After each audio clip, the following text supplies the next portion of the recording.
ဒီတစ်ပတ်မှာတော့ Louise Hay ရဲ့ You Can Heal Your Life စာမူကျမ်းကိုကြည့်ကြရအောင်ရှင်အတွေ့အခေါ်နဲ့ကိုချစ်ချင်းကဘဝကိုဘလို့ပြောင်းလဲနိုင်လဲဆိုတဲ့အကြောင်းတင်ပြထားတာပါ ဟုတ်ပါတယ်သူရဲ့အဓိက message ဖြစ်တဲ့ကိုမကိုကူးစားနိုင်တဲ့စွမ်းရှိတယ်ဆိုတာကတကယ်ကိုအားကောင်းတယ်ဗျာအားကောင်းပါရဲ့ဒါပေမဲ့ဒီစာမှုရဲ့စွမ်းကိုခေတ်သစ်စာဖတ်သူတွေစီပို့ပြီးရအောင်ပို့ပြီးယုံကြည်လာအောင်လုပ်ပေးနိုင်မယ့်အချက်တစ်ချက်ကိုအရင်ဆုံးစပြောကြည့်ခြင်းတယ်ဟုတ်ကဲ့ပြောပါရှင်အခုလက်ရှိမှာစိတ်ပိုင်းဆိုင်ရာအဆိုပြုချက်တွေနဲ့တစ်ပါနီးချက်အမြင်တွေကြားမှာဘယ်လိုပြောမလဲနည်းနည်းကွာဟနေသလိုခံစားရတယ်။အော်ဘလို့ကွာနေတာလဲဆိုတော့ကိုနည်းနည်းထိုက်ရှင်းပြပါလားရှင်။ဆိုလိုတာကအတွေးကရုပ်ပိုင်းဆိုင်ရာကြမ်းမာရေးကိုတက်ရောက်တယ်ဆိုတဲ့အချက်ကိုပြောချင်တာလား။အဲ့ဒါပဲဗျာ။စာအုပ်ထဲမှာနာကျင်မှုတွေကြောင့်ခင်စားဖြစ်တယ်လို့ကိုတန်ဖိုးမထားတာကခေါင်းကိုက်စီတယ်လို့ဆိုတဲ့ဓာတ်ရိုက်ချိတ်ဆက်မှုတွေကတစ်ဖက်မှာအားကောင်းတယ်လို့ ਨੇ ဟုတ်တယ်တစ်ပန်နေချက်ချင်းပြချက်ကိုပိုလိုလာတဲ့စာဖတ်သူတွေအတွက်တော့ဒါကလက်ခံဖို့ခက်သွားနိုင်တယ်ဗျာသူတို့ကဒါကဘယ်လိုလုပ်ဖြစ်နိုင်မှာလဲဆိုပြီးအဲ့ဒီမှာတင်စာအုပ်ရဲ့တကယ်ကြံဖိုးရှိတဲ့ message ကိုလုံးဝပဲ့ချသွားနိုင်တဲ့အန်ဒီရဲ့ရှိသွားတာကောနော်မှန်တယ်ဗျစာရေးသူရဲ့ရည်ရွယ်ချက်ကကောင်းပေမဲ့တင်ပြပုံကြောင့်ပိတ်သက်တချို့ကိုလက်လွတ်သွားနိုင်တယ်ဒါဆိုဒီကွာဟာချက်ကိုဘယ်လိုပေါင်းကူးပေးနိုင်မလဲရှင့်သူ့ရဲ့အဓိကယုံကြည်ချက်ကိုလည်းမစွန့်လွတ်ပဲနဲ့ခေတ်သစ္စာဖတ်သူတွေလက်ခံနိုင်အောင်ဘယ်လိုတင်ပြနိုင်မလဲကျွန်တော်တို့ကဒီဆက်ဆက်မှုတွေကိုတကယ် medical fact တစ်ခုလို့တင်ပြတာထက်အားကောင်းတဲ့ဥပစာတင်စားမှု powerful metaphor တစ်ခုအနေနဲ့ပြောင်းလဲတင်ပြဖို့အကြံပေးခြင်းတယ်။အော် metaphor အနေနဲ့ပေါ့။ဟုတ်တယ်။စိတ်နဲ့ခန္ဓာရဲ့ဆက်သွယ်မှုကိုနားလည်စေမယ့်ပုံစံမျိုးပေါ့။ဒါမို့စိတ်ပိုင်းဆိုင်ရာနဲ့နာမ်ပိုင်းဆိုင်ရာရှုထောင့်ကနေချင်းကပ်တဲ့ပုံစံမျိုးပေါ့ဗျာ။စိတ်ဝင်စားဖို့ကောင်းတယ်ရှင်။ဥပမာတစ်ခုလောက်စဉ်းစားကြည့်အောင်။ကင်ဆာဆိုတာနဲ့ဆိုင်တဲ့နာကျင်မှုတွေကြောင့်ဖြစ်တဲ့ယောဂလို့တိုက်ရိုက်ပြောမယ့်အစားဟုတ်ဘယ်လိုပြောင်းလို့ရမလဲဒီလိုလေးပြောင်းရည်ကြည့်လို့ရမယ်ထင်တယ်ကျွန်တော်တို့ရဲ့စိတ်ခံစားချက်တွေအထူးသဖြင့်နာရာရှည်စိတ်ဖိစီးမှုတွေကကိုယ်ခန္ဓာရဲ့ခုခံအားစစ်နေကိုအားနည်းစေတယ်ဆိုတာကိုလေ့လာမှုများစွာကဖော်ပြထားပါတယ်ဆိုပြီးအရင်ခံလိုက်မယ်အဲ့ဒါဆိုပိုပြီးလက်ခံနိုင်စရာဖြစ်သွားပြီပြီးတော့မှဒီရှုထောင့်ကနေကြည့်မယ်ဆိုရင်နှက်ဆိုင်တဲ့အနာကျင်းမှုတွေကိုကူးစားခြင်းဆိုတာစိတ်ပိုင်းဆိုင်ရာလောက်ရတစ်ခုတတ်မဟုတ်ပဲကိုယ်ခန္ဓာကိုယ်ရဲ့ကျန်းမာရေးအတွက်အကောင်းဆုံးပတ်ဝန်းကျင်တစ်ခုကိုပြန်လဲဖန်တီးပေးတဲ့နည်းလမ်းတစ်ခုဖြစ်ရှုမြင်ကြည့်ပါဆိုတဲ့ပုံစံမျိုးပေါ့အဲ့ဒါရန်ကောင်းတယ်ဗျအဲ့လိုဆိုရင်စာဖတ်သူကိုအပြစ်ကျင်တယ်လို့မရှိတော့ဘူးမှန်တယ်သူတို့ကိုယ်လိုက်ထိန်းချုပ်နိုင်တဲ့အရာတစ်ခုကိုပြန်ပေးလိုက်သလိုဖြစ်သွားတယ်သူတို့ရဲ့စိတ်ခံစားချက်ကိုစီမံခန့်ခွဲရင်းအပြင်သူတို့ရဲ့ကြိုးပိုင်းဆိုင်ရာကျန်းမာရေးကိုအထောက်အကူပြုနိုင်တယ်ဆိုတဲ့ခွန်အားကိုပေးတာပေါ့ဟုတ်တယ်ရှင်ခွဲလို့ချင်းနဲ့ယောဂဘီရဲ့အကြောင်းဆွေးနွေးတဲ့အခါမှာလည်းဒီနီးလန်းကိုသုံးလို့ရတာပေါ့နော်သုံးလို့ရတာပေါ့ဗျာဥပမာခွဲမလွတ်နိုင်ခြင်းကယောဂကိုဖြစ်စေတယ်လို့တိုက်ရိုက်ပြောမယ်အစားစိတ်ဖြစ်စီးမှုဟော်မုန်းတွေဖြစ်တဲ့ cortisol လို့ယာတွေမြေချိတ်ဆက်ပြီးရှင်းပြလို့ရတယ်ဘယ်လိုမျိုးလဲရှင့်နှဆိုင်တဲ့ဒေါသတွေကိုစုပ်ကိုင်ထားခြင်းကကိုယ်ခန္ဓာကိုအမြဲတမ်းတိုက်ခိုက်ဖို့ဒါမှမဟုတ်ထွက်ပြေးဖို့ရှေ့မှာရှိနေစေပါတယ်ဆိုပြီးစပြောမယ် fight or flight mode ပေါ့ဟုတ်တယ်ဒါကနာရာရှည်စိတ်ဖြစ်စီးမှုနဲ့ရောင်ရမှုတွေကိုဖြစ်စေနိုင်တယ်ဒီစာအုပ်မှာဖော်ပြထားတဲ့ခွင့်လွှတ်ခြင်းကိုလေ့ကျင့်တာဟာအဲ့ဒီအရေးပေါ်အခြေအနေခလုတ်ကိုပိတ်လိုက်ပြီးတင်းရဲ့စိတ်ပိုင်းဆိုင်ရာအိမ်ကိုတန်ရှင်းရေးလုပ်တယ်လို့ပါပဲဆိုပြီးဆက်ပြောနိုင်တယ်အဲ့ဒီစိတ်ပိုင်းဆိုင်ရာအိမ်ဆိုတဲ့ဥပမာကသဘောကျစရာပဲဟုတ်တယ်မလားအဲ့ဒီအခါမှာတင်းရဲ့ရုပ်ပိုင်းဆိုင်ရာခန္ဓာကိုရှင်သန်ကြီးထွားဖို့အတွက်ပိုကောင်းတဲ့ပုံဝန်ကျင်တစ်ခုကိုတင်ကိုယ်တိုင်ပြန်ဖန်တီးပေးနိုင်မှာပါဆိုတဲ့ပုံစံမျိုးနဲ့ရှင်းပြနိုင်တယ်ဒါဆိုရင်စာဖတ်သူကဒီအလေးအကျင့်ကိုလက်တွေ့ကြကြတိတ်ပက်ညစ်ကြရှုမြင်လာနိုင်တယ်ဗျာဒီလိုချင်းကပ်ပုံကစာရေးသူရဲ့နံပိုင်းဆိုင်ရာအသိပညာကိုလည်းမထိခိုက်စေပဲစာဖတ်သူကိုလည်းအပြစ်တင်ခံရတယ်လို့မခံစားရစေပဲခွင့်အားပေးနိုင်နေဆိုတဲ့အချက်ကိုထိန်းထားနိုင်စေတယ်ရှင်ဟုတ်တယ်အဲ့ဒီအပြစ်တင်ခြင်းဆိုတဲ့ခံစားချက်ကနောက်ထပ်ကျမတို့ဆွေးနွေးခြင်းနဲ့အရန်ကိုတိမ်မွေ့ပြီးအရေးကြီးတဲ့အချက်တစ်ခုစီကိုဥတီစွာစေပါတယ်ဟုတ်တယ်ဗျာအဲ့ဒါတော့တာဝန်ယူမှုနဲ့မိမိကိုယ်ကိုအဖြစ်တင်ခြင်းကြားကအဟန်ချက်ညီမှုပဲ responsibility နဲ့ self blame ကြားကခြားနာချက်ပေါ့အတေးကြပဲဒီစာအုပ်ရဲ့အဓိကအောက်တာချက်ကစာဖတ်သူကိုသူတို့ဘဝရဲ့ထိန်ချုပ်သူအဖြစ်ခံစားရအောင်ခွန်အားပေးတာပဲဒါပေမဲ့အဲ့ဒီအတွေးခေါ်ကိုအရန်အစွန်းရောက်သွားရင်ဟုတ်တယ်အထူးသဖြင့်ပြင်းထန်တဲ့စိတ်တန်ရာ trauma တို့လူမှုစနစ်ရဲ့ဖိနှိပ်မှုတွေကိုကြုံခွေရတဲ့သူတွေအတွက်အန္တရာယ်ရှိသွားနိုင်ပဲဘလို့အန်ဒီမျိုးကိုဆိုလိုတာလဲရှင်စာအုပ်တွေကဘယ်အချက်တွေကအဲ့ဒီဘက်ကိုရောက်သွားစေနိုင်လဲဥပမာကျွန်တော်တို့ကကိုယ့်ရဲ့အတွေ့အကြုံတွေကိုကိုယ်တိုင်ဖန်တီးတယ်ဆိုတဲ့အဆိုပြုချက်မျိုးပေါ့ဗျာဒါမှမဟုတ်ပိုပြီးပြင်းထန်တဲ့မိဘတွေကိုကိုယ်တိုင်ရွေးချယ်ခဲ့တဲ့ဆိုတဲ့အယူဆမျိုးတွေပေါ့ ပုံမှန်အခြေအနေမှာဒါကခွန်အားဖွင့်စေနိုင်မိမယ်ခလီဘဝမှာနှိပ်စက်ခံခဲ့ရတဲ့ဒုတိယအတွက်တော့ ကိုယ်တိုင်ကသူ့ရဲ့ကလေးဘဝမူရင်ကျင့်ခံရတဲ့အဖြစ်ကိုရဲရဲဝံ့ဝံ့ဖွင့်ဟထားပြီးနောက်မှာကျွန်တော်ရဲ့လက်တွေ့ဘဝကိုကျွန်တော်တို့ကိုယ်တိုင်ဖန်တီးတယ်ဆိုတဲ့အတွေးခေါ်ကိုတင်ပြတာက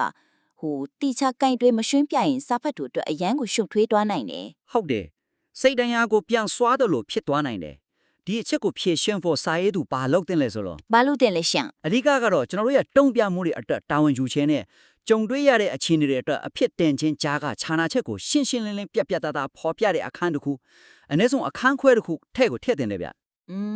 အဲ့ဒါအရန်အရေးကြီးတယ်စာဖတ်သူရဲ့နာကျင်ခံစားခဲ့ရတဲ့အတွေ့အကြုံလေးကိုအတိအမှတ်ဖြစ်ဖြစ်ဟိုလိုတယ်နော် ဟုတ်တယ်တင်ခံစားခဲ့ရတာတွေကတကယ်အစစ်အမှန်တွေပါတင်အမှားမဟုတ်ပါဘူးဆိုတာကိုအရင်ဆုံးပြောပြဖို့လိုတယ် ပြီးတော့မှဒါပေမဲ့အဲ့ဒီအဖြစ်အပျက်တွေကတင်းရဲ့အနာဂတ်ကိုဘလို့ပုံဖော်မလဲဆိုတာကိုတော့တင်ကိုယ်တိုင်ရွေးချယ်ခွင့်ရှိတယ်ဆိုတဲ့ခွန်အားပေးတဲ့ message ကိုဆက်ပေးရမှာပေါ့ အဲ့ဒီလိုပဲ ဒါကိုစာထဲမှာဘလို့ထည့်ရေးလို့ရမလဲဥပမာတာဝန်ယူမှုနဲ့အဖြစ်တင်မှုဆိုတဲ့ခေါင်းစဉ်နဲ့အခန်းခွဲတစ်ခုထည့်လိုက်တယ်ဆိုပါစို့ အဲ့ဒီအခန်းခွဲမှာဒီလိုရေးလို့ရမယ်ထင်တယ်ဗျဒီစာအုပ်ကတင်ရဲ့ကိုစားချင်းခီးရထွက်တာဝန်ယူဖို့တိုက်တွန်းပါတယ်ဒါပေမဲ့ဒါဟာတင်ခံစားခဲ့ရတဲ့နာကျင်မှုတွေအတွက်တင့်ကိုတင်အပြစ်တင်ရမယ်လို့ဆိုလိုတာလုံးဝမဟုတ်ပါဘူးဆိုပြီးရှင်းရှင်းလင်းလင်းရင်ပြောမယ် ကောင်းဝယ်ရှင် တခြားသူတွေရဲ့လုံရက်ဒီတင့်မထင်းချုပ်နိုင်တဲ့အခြေအနေတွေအတွက်တင့်မှာအပြစ်မရှိပါဘူးဒီလိုပြောပြီးမှဒီစာအုပ်ကနေတင့်ရှာတွင်းမဲ့တင့်ရဲ့စွမ်းအားဟာတင့်ဘလို့တုံးပြတ်မလဲဆိုတဲ့အပေါ်မှာမူတည်ပါတယ်ဒဏ်ရာတွေကိုကူစားဖို့နာကျင်မှုတွေကိုလွတ်ချော့ဖို့နဲ့တင့်အနာဂတ်အတွက်ဇလန်းသစ်တစ်ခုရေးသားဖို့ရွေးချယ်ခြင်းပါပဲဆိုပြီးအားပေးတဲ့ပုံစံနဲ့အဆုံးသတ်နိုင်တယ် ဒီလိုရှင်းလင်းချက်မျိုးကစာဖတ်သူကိုအများကြီးအကာအကွယ်ပေးနိုင်နေရှင်ဒါဆိုမိဘတွေကိုကိုယ်တိုင်ရွေးချယ်ခဲ့တဲ့ဆိုတဲ့ပိုပြီးနံပိုင်းဆိုင်ရာဆန်းတဲ့အယူအဆကိုတော့ဘလို့ကန့်တွယ်မလဲဒါကအလွဲအသေးပဲကောက်ခံနိုင်ခြင်းအများဆုံးပဲ အဲ့ဒါကိုလည်းအဖြစ်တင်ခြင်းကိုတိုက်ရိုက်ညွှန်းဆိုတာမျိုးမဟုတ်ပဲအသေးပဲရှာဖွေခြင်းအတွက်နာမိုင်းဆိုင်ရာရှုထောင့်အကူအဖြစ်ပြန်လည်တင်ပြတင်တယ် ဘလို့မျိုးလဲရှင် ကျွန်တော်တို့ရဲ့အတိတ်ကိုရှုမြင်နိုင်တဲ့နာမိုင်းဆိုင်ရာရှုထောင့်တစ်ခုကတော့ကျွန်တော်တို့ရဲ့စိတ်ဝိညာဉ်တွေဟာကြီးထွားဖို့အတွက်အနက်ရှိုင်းဆုံးတင်ငန်းစာတွေပေးနိုင်မဲ့အခြေအနေတွေကိုရွေးချယ်ခဲ့တဲ့ဆိုရဲအယူအဆပါပဲ ဒါဟာနာကျင်မှုကိုတောင်းဆိုခဲ့တယ်လို့ဆိုလိုတာမဟုတ်ပဲအခုချိန်မှာအဲ့ဒီစိန်ခေါ်မှုတွေကိုကြော်လွှားခဲ့ခြင်းကနေအတိတ်ပဲနဲ့ခွန်အားကိုဘလို့ပြန်ရှာမလဲဆိုတာကိုမိမိကိုယ်ကိုစွမ်းပါမြင့်တင်ပေးတာဖြစ်ပါတယ်ဆိုပြီးရှင်းပြနိုင်တယ်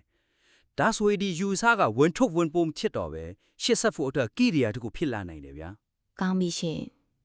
်အခုဆိုရင်ကျမတို့ကစာအုပ်ရဲ့ message ကိုခေတ်သစ်စာဖတ်သူတွေအတွက်ပို့ပြီးလက်ခံလွယ်အောင်ပို့ပြီးစိတ်ပိုင်းဆိုင်ရာအရာ baking အောင်လုပ်ပေးနိုင်မယ်နီလန်းတွေကိုဆွေးနွေးပြီးသွားပြီ ဟုတ်ကဲ့ အခုဒီအစွမ်းချန့်သက်ပင်ငန်းစားတွေကိုစာဖတ်သူကစာအုပ်အဆုံးထိစိတ်ဝင်စားနဲ့ဖတ်ရှုသွားအောင်ဘယ်လိုလုပ်မလဲဆိုတဲ့အချက်ကိုဆက်ပြီးဆွေးနွေးကြည့်ရအောင်ဆိုလိုစင်တာကစာအုပ်ရဲ့ဖွဲ့စည်းပုံနဲ့စာဖတ်နှုံ pacing ပုံ ဒါစာဖတ်သူရဲ့အတွေ့အကြုံနဲ့တိုက်ရိုက်သက်ဆိုင်နေတဲ့အချက်ပဲဗျလက်ရှိစာမှုရဲ့တင်ဆက်ပုံကစာရေးသူနဲ့တယောက်ချင်းစကားပြောနေရတယ်လို့ယဉ်နေတဲ့ခံစားချက်ကိုပေးတယ်ဒါအားသာချက်ပါ ဟုတ်တယ်ရှင် ဒါမဲ့တစ်ချိန်တည်းမှာပဲဖွဲ့စည်းပုံကအခန်းတိုင်းမှာပုံစံတူနီးပါဖြစ်နေတယ်ဥပမာအတွေ့အခေါ်တစ်ခုကိုမိတ်ဆက်တယ်အဲ့ဒါနဲ့ဆိုင်တဲ့ပြဿနာကိုပြောတယ်ဇက်မြစ်ကိုပြောတယ်ပြီးတော့ affirmation နဲ့ဖြည့်ရှင်းချက်ပေးတယ် အဲ့ဒီပုံစံက UT တန်ပေမဲ့အခန်းများလာတဲ့အခါမှာထပ်တလဲလဲဖြစ်နေတယ်လို့ခံစားရနိုင်တယ်ပေါ့စာဖတ်သူကအလဲလောက်ရောက်တဲ့အခါအရိကအဆက်ကွန်ကနားလဲတွားပြီးဆိုပြီး ဟုတ်တယ်နောက်ပိုင်းအခန်းတွေကိုအပေါ်ရန်ပဲဖတ်သွားတာဒါမှမဟုတ်ကြောဖတ်သွားတာမျိုးဖြစ်သွားနိုင်တယ်အဲ့ဒီခါမှာအရေးကြီးရဲ့နေကျင့်ခန်းတွေအသေးစိတ်အချက်လက်တွေကိုလွဲချော်သွားနိုင်တယ်ဗျ အဲ့ဒါတကယ်ဖြစ်နိုင်တယ်ဒါကိုဖြည့်ရှင်းဖို့ဘာလို့တင်လဲရှင် စာအုပ်ကဖွဲ့စည်းပုံကိုပို့ပြီးလှုပ်ရှားတက်ကြွအောင် dynamic ဖြစ်အောင်လုပ်ဖို့အကြံပေးခြင်းတယ်စာဖတ်သူကိုတရင်ချက်လက်ဒီပေးအောင်တတ်တဲ့မဟုတ်ပဲတကယ် transformational journey တစ်ခုကိုရှောက်လန်းနေရလို့ခံစားရစေတဲ့တယ် အဲ့ဒီလို crease တစ်ခုဖြစ်အောင်ဘယ်လိုတည်ဆောက်နိုင်မလဲ စာအုပ်တစ်ခုလုံးကိုရှင်းလင်းတဲ့အပိုင်း၃ပိုင်းခွဲပြီးတင်ပြတာမျိုးလုပ်နိုင်တယ်ဥပမာအပိုင်း၁အခြေခံအုတ်မြစ်ကိုနားလည်ခြင်းပေါ့ဒီအပိုင်းမှာစာရေးသူရဲ့အဓိကအသွေးခေါ်တွေကိုပဲအဓိကထားရှင်းပြနိုင်တယ်ပြီးတော့အပိုင်း၂ပြန်လည်ပြုပြင်ခြင်း the rewiring လို့နာမည်ပေးလို့ရတယ်ဒီအပိုင်းကတော့စာအုပ်ရဲ့အသေးလုံးပေါ့အဟောင်းတွေကိုစွန့်လွတ်ဖို့ like တွေ့လီကျင်ခန်းတွေကိုစုစည်းထားတဲ့အပိုင်းပေါ့ ဟုတ်တယ်ဗျာခွန့်လွတ်ဖို့ ကိုချစ်တက်ဖို့လိုအပ်တဲ့လေ့ကျင့်ခန်းတွေအကုန်ဒီမှာစုထားမယ် ပြီးတော့တတိယပိုင်းကအပိုင်း3ပုံစံအသစ်ဖြစ်ရှင်တန်းခြင်း living the new design ဆိုတာမျိုးဖြစ်နိုင်တယ်နော်အရင်အပိုင်းတွေကသင်ယူခဲ့တာတွေကိုနေ့စဉ်ဘဝမှာဥပမာလုပ်ငန်းခွင်ငွေကြေးဆက်ဆံရေးတို့မှာဘယ်လိုလက်တွေ့အသုံးချမလဲဆိုတာကိုအာရုံစိုက်နိုင်တယ် အဲ့လိုဖွဲ့စည်းပုံကအရန်ကောင်းတယ်ဗျာစာဖတ်တူကိုသူတို့ပဲအစိမ့်ရောက်နေပြီလေနောက်ဘာဆက်လာမလဲဆိုတာကိုရှင်းရှင်းလင်းလင်းမြင်စေတယ်လမ်းပြောက်ကောတယ်လို့မခံစားရတော့ဘူး ဟုတ်တယ်ဒါက macro structure ပေါ့ micro structure အနေနဲ့ကိုဘာကြီးထပ်ထည့်လို့ရသေးလဲရှင် အသေးစိတ်အနေနဲ့လဲစာဖတ်နှုံးကိုမြင့်တင်ပေးမယ်အရာတွေထည့်လို့ရသေးတယ်စာမျက်နှာရှည်ကြီးတွေကြီးပဲဖတ်နေရမယ်စာကြားထဲမှာအပြောင်းလဲလေးဖန်တီးပေးတာမျိုးပေါ့ ခဏလေးအဲ့ဒီချက်ကတော်ကောင်းတယ်ရှင့်ဆိုလိုတာကစာဖတ်သူကိုအသက်ရှူဖောက်လေးဘဲလိုက်တယ်လို့ပဲဘယ်လိုမျိုးအပြောင်းလဲလေးတွေထည့်လို့ရမလဲ ဥပမာရှည်လျားတဲ့အခန်းဒီကြားမှာစွမ်းအားရည်တစ်ခဏ power movement လို့ခေါ်တဲ့စာမျက်နှာတစ်မျက်နှာနှစ်မျက်နှာစာပဲရှိတဲ့အခန်းတိုလေးတွေထည့်သွင်းနိုင်တယ် အော် ဒီအခန်းတွေမှာအကြောင်းအရာအများကြီးမပြောပဲအားကောင်းတဲ့အတီးပြုတ်ပြောဆိုချက်တစ်ခုတည်းကိုပဲအာယုံစိုက်ဖော်ပြတာဒါမှမဟုတ် mirror work တိုလေးတစ်ခုကိုပဲအစင်စစ်လမ်းညွှန်ပေးတာမျိုးလုပ်နိုင်တယ်ဒါကစာဖတ်သူကိုအားအင်အသစ်ဖြစ်စေတယ်လို့စာဖတ်နှုံးကိုလည်းမပြင်းရအောင်အပြောင်းလဲဖြစ်စေတယ်ဗျ အရန်ကောင်းတဲ့အကြံဉာဏ်ပဲနောက်တစ်ခုစဉ်းစားမိတာကအပိုင်းကြီးတစ်ခုပြီးတိုင်းမှာတိုးတက်မှုစစ်ဆေးခြင်း progress checking ဆိုတဲ့အကျဉ်းချောင်လေးတွေထည့်ပေးလို့ရတယ်နော် ဟုတ်တယ်ဟုတ်တယ် ဒါကစာဖတ်သူကိုသူတို့ရဲ့ခရီးမှာဘယ်လောက်ခရီးပေါက်ခဲ့ပြီလဲဆိုတာပြည့်မြင်ရောင်စေနိုင်နေအဖိုင်းအသစ်အပီးမှာတင်ဟာတင်ရဲ့ကန့်တက်ထားရဲ့ယုံကြည်ချက်တွေကိုရှာဖွေတွေ့ရှိခဲ့ပါပြီဆိုတာမျိုးပေါ့ အဲ့ဒါကစာဖတ်သူကိုအတိအမှတ်ပြုပြီးအားပေးတာလေးရောက်တယ်ဗျသူတို့ရဲ့စ조사အားထုတ်မှုကိုမြင်သာစေတယ်ဥပမာတိုးတက်မှုစစ်ဆေးခြင်းတင်ဟာတင်းရဲ့လှုပ်တင်တယ်ဆိုတဲ့အစွဲတွေကိုရှာဖွေတွေးရှိခဲ့ပြီးငါမလုံလောက်ဘူးဆိုတဲ့အဓိကယုံကြည်ချက်ကိုရင်ဆိုင်ခဲ့ပြီးပါပြီ ယခုဆုံးလို့ချင်းလုံလန်းကိုစော့တင်ဖို့အသင့်ဖြစ်ပါပြီဆိုတာမျိုးပေါ့ ဟုတ်တယ်ဒါကသူတို့ကိုနောက်တစ်ဆင့်တက်ဖို့အတွက်စိတ်အားထက်သန်မှုကိုပေးစွမ်းနိုင်တယ်ဒီလိုဖွဲ့စည်းပုံဆိုင်ရာအပြောင်းလဲတွေကဒီစာအုပ်ကိုတင်အချက်လက်စုစည်းထားတဲ့စာအုပ်တအုပ်အဖြစ်ကနီးစာဖတ်သူကိုလက်တွေ့လမ်းညွှန်ပေးရဲ့အတွေ့အကြုံကုပြောင်းရေးဆိုင်ရာအတွေ့အကြုံအဖြစ်ပြောင်းလဲပေးနိုင်မှာတေးကြတယ် ကောင်းပါပြီဒါဆိုဒီနေ့ကျမတို့ရဲ့ဆွေးနွေးသုံးသပ်ချက်ကိုအနှစ်ချုပ်ကြည့်ရအောင်ရှင်လူးစ်ဟေးရဲ့အစွမ်းထက်တဲ့စာမှုကိုခေတ်သစ်စာဖတ်ပရိသတ်တွေအတွက်ပိုပြီးပေးခင်းလုံခြုံပိုပြီးယုံကြည်လွယ်ကပိုပြီးစိတ်ဝင်စားစရာကောင်းတဲ့အတွင်ကူးပြောင်းရေးခရီးစဉ်တစ်ခုဖြစ်လာအောင်လှုပ်ဆောင်နိုင်မယ့်အဓိကအချက်၃ချက်ကိုဆွေးနွေးခဲ့ကြပါတယ် ဟုတ်ကဲ့ဗျာပထမချက်ကတော့စိတ်ပိုင်းဆိုင်ရာအဆိုပြုချက်တွေကိုတိုက်ရိုက်ပြောင်းမဲ့အစားစိတ်ဖိစီးမှုနဲ့ခန္ဓာကိုယ်ရဲ့ဆက်ဆက်မှုလိုခေတ်သစ်အမြင်တွေနဲ့ချိတ်ဆက်ပြီးဥပမာတင်စားမှုတွေချက်ပြောင်းလဲတင်ပြဖို့ပါ ဟုတ်တယ်ရှင်ဒုတိယအချက်ကတော့တာဝန်ယူမှုနဲ့အဖြစ်တင်မှုကြားကခြားနာချက်ကိုရှင်းလင်းစွာဖော်ပြပြီးစိတ်တန်ရာရှိတဲ့စာဖတ်သူတွေကိုအကာအကွယ်ပေးဖို့သူတို့ရဲ့နာကျင်မှုကိုအတိအမဖြူပေးဖို့ပါ နောက်ဆုံးတတိယချက်ကတော့ထပ်တလဲလဲဖြစ်တယ်လို့မခံစားရစေပဲ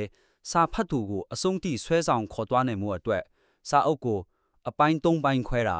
စွမ်းအားရည်တခဏလို့အခန်းတိုးလေးတွေနဲ့တိုးတက်မှုစစ်ဆေးခြင်းလို့အချင်းချုပ်တိထည့်သွင်းပြီးလှုပ်ရှားတက်ကြွလဲဖွဲ့စည်းပုံတစ်ခုတိစောက်ဖို့ပဲဖြစ်ပါတယ်ဗျ ဟုတ်ပါတယ်ဒီချန်ပြုတ်ချက်ဒီကစာမှုရဲ့အရင်ခါ message ကိုပို့ပြီးတောက်ပလာစေသည်လူများစီကိုပို့ပြီးထိရောက်စွာရောက်ရှိစေမယ်လို့ယုံကြည်ပါတယ်ရှင် ဟုတ်ကဲ့ကျွန်တော်လည်းသဘောတူပါတယ်ဒီကြံပြုတ်ချက်တဲ့အတိုင်းပြင်ဆင်ပြီးတဲ့အခါမှာဒီစာမှုကိုကျွန်တော်တို့စီနောက်တစ်ကြိမ်ပြက်လဲပြေးဖို့ဖိတ်ခေါ်ပါတယ်ဗျ